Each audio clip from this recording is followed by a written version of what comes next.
fellow Gold participants and listeners from around the world. I'm Kristen Schwartz, licensed midwife and MC for Gold Learning. It's so wonderful to have you all here with us today. And here at Gold, our preparations for the upcoming Gold Midwifery online conference of 2020 are in full swing. Next week is the big day when we get started with our opening keynote of the conference. But before we do so, we want to get together with some of our speakers here and introduce them to you, our listeners, and chat a little bit about them and about the presentation, of course, and about their work in the field. And with me today is Ihotu Jennifer Ali. Welcome, Ihotu. Hi, Kristen. It is wonderful to have you here. And Ihotu, you are part of the Perinatal Nutrition lecture pack. I certainly am. I'm excited to be a part. That is absolutely wonderful. I can't even tell you how excited I am that we have this lecture pack this year, especially about nutrition, just focused on, mainly nutrition here, because I feel like this is an area that we many of us know out there in the field. Yes, it's an important area, but I feel like we still have just like scraping the tip of the iceberg here. There is so much to know and so much information that comes out, and also sometimes conflicting information, what's good, what's not good, what is any new trends coming out. So we're trying to stay on top of the latest evidence-based information here, and so I'm glad that you are joining us and informing us here as well. Yes, there is a lot of conflicting information out there, and it's hard when you have a new baby or you're pregnant. There's a lot to juggle. It's not a great time to do Yeah, research. absolutely. And everything becomes so, it has another weight to it too, because before, you're looking at your nutrition, you go like, oh, it's, I'm caring for me, but now you're caring for a baby, right? So during the prenatal period, and then afterwards when the baby is born with nursing or, breastfeeding, it brings nutrition to a whole nother level, right? Right, right. Breastfeeding especially, right? Hmm. You're having your nutrients taken out of you every day, so you really need to replenish. It is always surprising to the ladies I care for, the families I care for, that when I tell them they need actually more calories than when they're pregnant, when they're breastfeeding. Hmm. Right. So Yehuda, let's talk a little bit about you now. You have such a fascinating and interesting background. You are a doula, you're a nutrition coach, a massage therapist. You're wearing so many hats, but from what I can see, all these modalities, they are wonderfully connected, right? Yeah, for me, it's been a decade-long journey of kind of trying to get to what medicine makes sense for me culturally, and also kind of practically. And, when I was young, I wanted to be a doctor, but I also wanted to be an artist and I wanted to travel and kind of be an anthropologist. So I kind Mm, of am starting to call myself like a public health anthropologist because I'm so interested in different ways of looking at medicine from around the world. wow, that is really fascinating. How you that's absolutely fascinating how you describe that.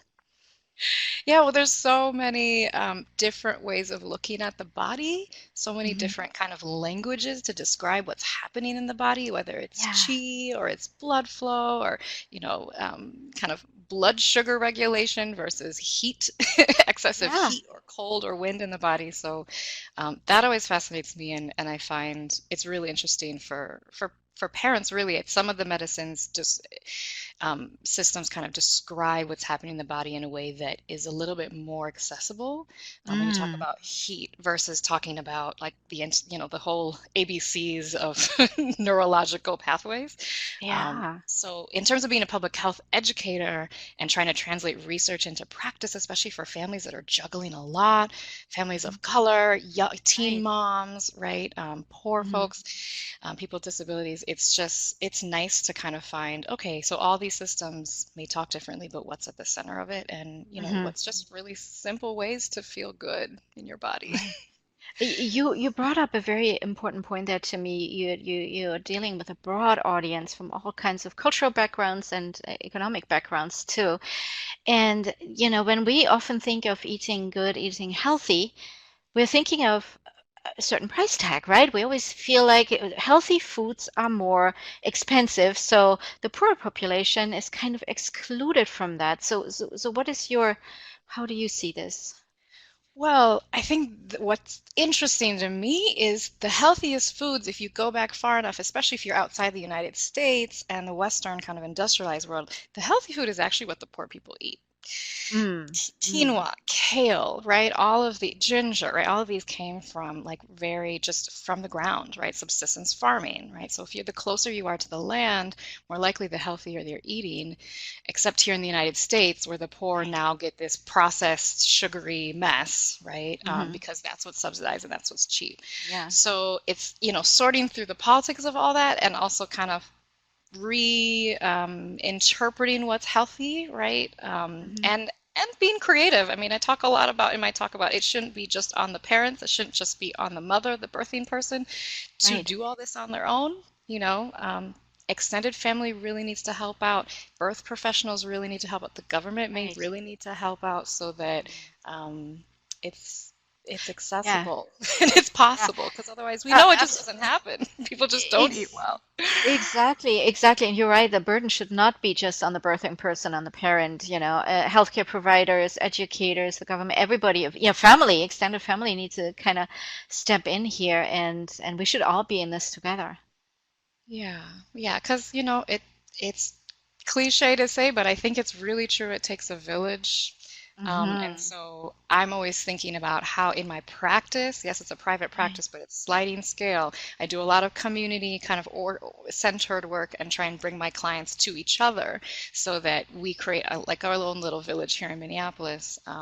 And Right. yeah, encourage that extra support. I think support comes first and nutrition and all the other pieces come after. But if the support Hmm. isn't there, it's harder. But also it can be, very simple. Nutrition can just be warm soups. Mm. Nutritious warm soups, right? You cook up some chicken noodle soup. There's a lot of nutrients in there that's going to replenish what the baby in terms of calcium and everything has taken from you. So it can be simple.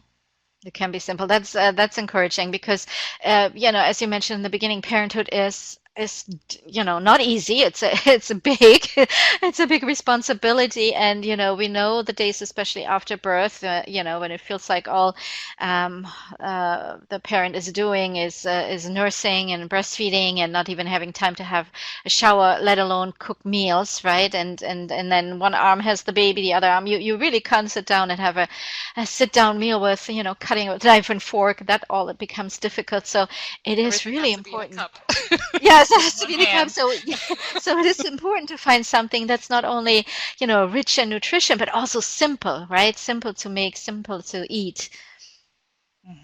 Exactly. Yeah, I think that's what works, and that's where we get tripped up in nutrition. I think around the research, it gets so complicated, and then we Yeah. we lose we lose sight of just the basics and the whole foods, right? Something that's Hmm. fresh, something that's colorful. The power of just like bone broth in and of itself Hmm. after pregnancy is so healing. The heat, right? The who gave it to you, right? What did an Right. auntie or one of your best friends bring it over? Is there some kind of love that was baked into this food? Mm. Is it in a favorite cup of yours? Right. These little things can make a Uh, big difference between like the ongoing stress of my baby's not gaining weight and I don't know if I'm breastfeeding right and my back hurts versus, oh gosh, that was such a nice little moment I had. And then I have a little bit more juice to go back into, mm. struggling with just handling Right. a lot of having a new baby. Yeah, Those little absolutely. moments add up. And it's interesting that you bring that up, that it's not just the nutrition, it's not just the soup, but also, having it maybe in your favorite cup. Maybe, that's something, we could also encourage new parents to do. It's something, we might not even think about before, but, that create this special small moment, that the nourishing moment, not only nourishing for the body, but also for the soul. For the spirit, yes. And I think that gets into um, that lack of nourishment that we, at least in the United States, have. Those first 40 days is a time of no medical Yeah. care, for moms, right?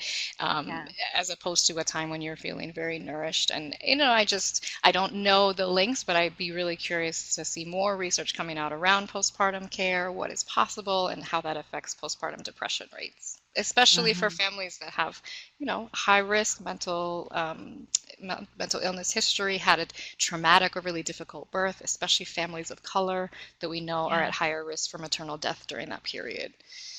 Absolutely, absolutely. Yeah, I would love to see some research on that as well because especially we know the statistics and the statistics aren't very good. And if there's any way to make a difference here, even that would be fantastic, and I would love to see the Me too. statistics on that as well changing, of course. Yes. So in your presentation, you're going to talk about bras and baths and how can that help with the baby blues. Now, don't give too much away because we want our listeners, of course, to come to the presentation and enjoy it. But that's just such an intriguing title, and I want to learn more about what you're going to be presenting on. Sure. Well, we'll be talking about some specific recipes. We'll be going over the concept of warming as a main concept for both. If you think of like a broth is warming you and nourishing you, flushing Yeah. from the inside, and a bath is Hmm. doing all that from the outside. So the inside you're getting the digestive system, the outside you're getting the skin, Mm. detoxing things out. And it's just, in my many years, over 10 years of being a doula, traveling, talking with families about their different traditions, being in New York City and working with a lot of immigrant families, the thing that I always find, and also studying different types of traditional medicine, I have always found the kind of center intersection being broths and baths. Everyone has a soup with Mm. certain spices that are local. Right. Everyone has a way of bathing in their own herbs. So I like to call myself kind of a translator and trying to explain how the overlap of these traditions is really fascinating, and maybe confirming some of its impact, even though we don't have research, and also how that overlaps with functional medicine. Wonderful, fantastic. That sounds beautiful, and I can't wait to hear your presentation. Thank you. And to our listeners now, the presentation Can Breast and Bath Help with Baby Blues? Where Indigenous wisdom meets functional medicine is part of the Gold Perinatal Nutrition Lecture Pack, as I mentioned before. So if you are just as intrigued as I am now to find out more, you can go to our website at Gold Learning or goldmidwifery.com, find out more about this presentation and, of course, the other presentations in the lecture pack. And I hope you will join us there. And thank you everyone for participating. And one more time, thank you so much, Ihotu, for spending time with me here today and chatting with me. Absolutely. Thank you. Thank you, everyone. Bye bye for now.